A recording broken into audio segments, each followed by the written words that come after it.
hello everyone এতিয়া চাগে ভাত পানী খাই আপোনালোকে খুইছে আৰু মই কি কৰি আছো জানে নে এয়া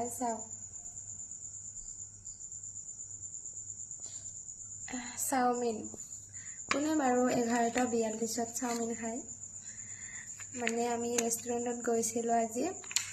খালো কিবা কিবি আৰু লাষ্টত চাওমিনখিনি অৰ্ডাৰ কৰি মানে খাব নোৱাৰিলো সেইবাবে মানে পেকিং কৰি লৈ আহিছো কিয়নো পেলাই দিম ন ইমান দাম আৰু মোৰ দৰে আপোনালোকেও এনেকৈ পেকিং কৰি লৈ আহেনে কমেণ্ট কৰি ক'বচোন নে ময়ে অকলে আনো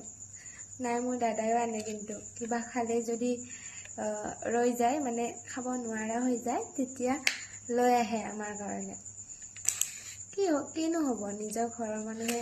খাব নোৱাৰিলে লৈ আহে নে কি কোৱা ইমান দাম